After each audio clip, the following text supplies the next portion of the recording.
好多相信神嘅人第一個大dilemma就係究竟諗嘅嘢係自己嘅諗法定係神嘅諗法呢？究竟係自己內心嘅聲音定係神嘅聲音呢？真係有答案知道嗎？冇錯，今日會講到人內心嘅謬誤同埋確認內心嘅方法，千祈唔好錯誤啊！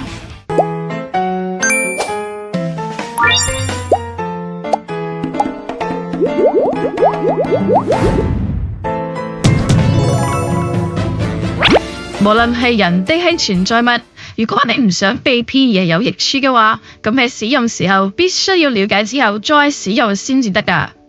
內心、精神、想法都要了解之後再使用，先至唔會錯誤咁思考，先至唔會被騙啦。所以，首先要了解內心點樣運作，然後再確認到底係自己嘅諗法定係神嘅諗法啦。內心係啲乜嘢呢？從心理學嘅角度嚟睇，內心通常指嘅係一個人內部嘅心理作用，包括情感、想法、信念、慾望同動機等等。內心嘅運作對於你嘅行為、決策同埋人際嘅關係都有住深遠嘅影響啊！內心點樣思考、點樣行動，就會左右事情結果嘅好壞啦。亦即係話，人嘅內心就係想法嘅實相世界啦。雖然我哋講內心，但係佢真正產生在嘅地方唔係呢度，而係呢度啊！情感、想法、慾望真係千變萬化㗎，所以人嘅內心唔係每分鐘改變啊，而係每秒鐘改變。如果人嘅內心唔想做，就會避開唔做，唔係由身體去決定㗎，而係由內心去決定嘅。身體係跟住內心嘅身軀，會被作為引擎嘅想法嚟到拉住走啊。如果內心拉住身體，身體就會被拉走；如果內心唔想要嘅話，咁身體就會跟住內心走咗去啦。就好似咁樣啦，人係按照內心過生活㗎。與其話係身體唔聽話，倒不如話係內心同想法按照住自己嘅意思嚟到行動咯。所以係內心懶惰或者勤勞，係內心邪惡或者良善啦。內心點樣，身體都會成為咁樣嘅人。內心係人肢體當中嘅主人，因此唔應該責備個身體啊，而係要捆綁個內心啊。要非常了解內心，而且總係要完全確認內心先至得㗎。係內心驕傲、邪惡、淫亂、乖僻、卑鄙、虛偽、善變、血氣、謀劃、憎惡、想殺人。呢啲都係內心做㗎，係想法做㗎。大腦啟動之後，內心會根據眼睛睇得見、耳朵聽見、身體感受嘅種種嚟到行動㗎。相信神嘅人會遇到嘅問題就係，究竟喺眾多嘅內心、眾多嘅聲音當中，邊個先係真正神嘅想法呢？咁我哋睇睇內心究竟係點樣產生作用啊？大腦啟動之後，內心會根據眼睛睇見嘅、耳朵聽見嘅、身體感受嘅種種嚟到行動，會根據自己所下嘅定論而左右。你本人按照啲乜嘢嚟到下定論，進而左右你嘅內心呢？就係知識、經驗、喜好、習慣。今日就會特別講到你嘅喜好呢一點啦。內心會根據你中意嘅咁樣嚟到思考㗎。所以啦，內心有一個謬誤㗎，心理學家稱為確認偏誤，指嘅係人們傾向會優先嚟到選擇支持已經有嘅信念同埋預設觀點嘅信息，同時會忽視或者排斥同呢個信念相矛盾嘅信息咯。確認偏誤讓人只係注意自己想睇見嘅、自己認為啱嘅資訊。除咗社群網站之外，其實我哋每日都會遇到毫無根據嘅資訊㗎。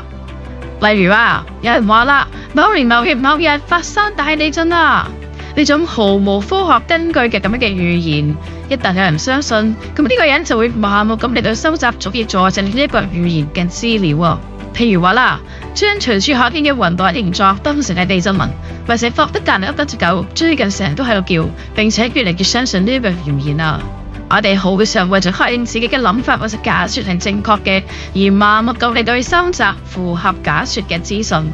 反過嚟講啦，我哋係唔會收拾嗰啲唔符合假設嘅資訊，甚至會忽視呢類嘅資訊。呢種傾向就叫做確認偏誤啦。確認偏誤成日都喺日常生活嘅各種情景嚟到出現㗎。譬如話，一旦覺得呢個人好冷淡喎，之後就會一直收集符合呢個印象嘅資訊，例如佢係唔幫忙孝敬嘅，或者總係已讀不回咯。亦都會忽略唔符合呢個印象嘅資訊，譬如話佢教你功課，或者好有耐性咁同你商量一啲事情，自己會偏向相信自己中意嘅嗰個結局啊。講個秘密俾你知啦，你知唔知道乜嘢人特別會容易失敗？相信神嘅人哦，唔係嘛？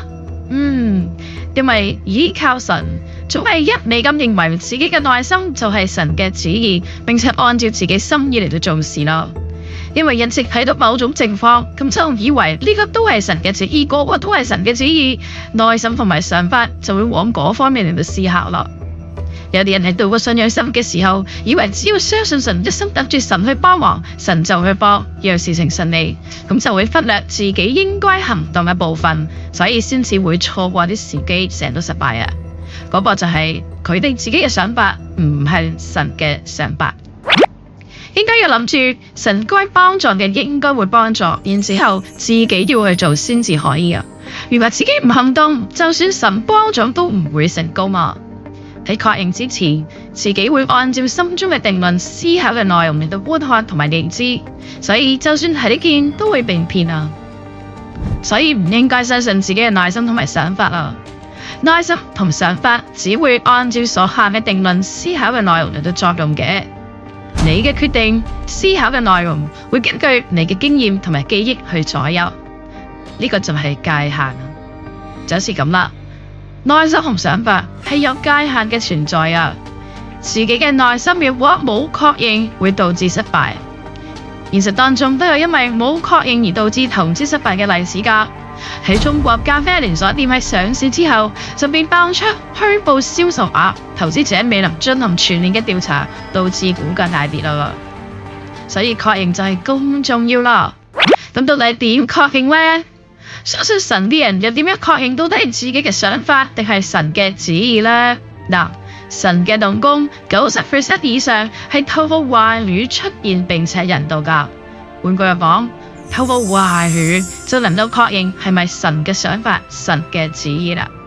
講個例子啦，聖經話神同耶穌成日都用比喻㗎。喺詩篇嗰度講，我要開口說比喻，我要說出古時嘅文語。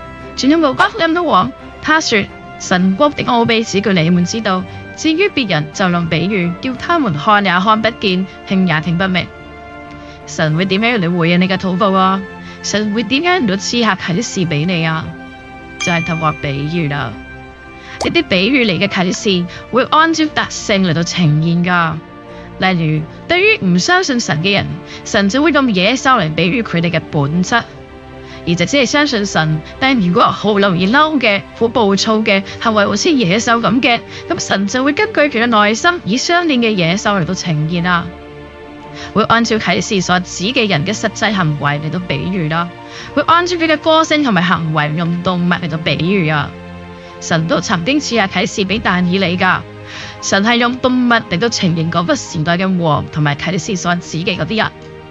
但以理7章提及各種嘅動物啦，而嗰啲動物都分為怪獸啊、高等動物以及萬獸之王。即使相信神，都會按照佢特性，以羊啊、鹿啊或者萬獸之王、叢林之王嚟到去呈現，會按照特質用各種動物嚟到多樣化去呈現啊。喺夢境或者禱告中領受嘅啟示內容都係比喻嚟噶，所以要好好解釋先至可以啊。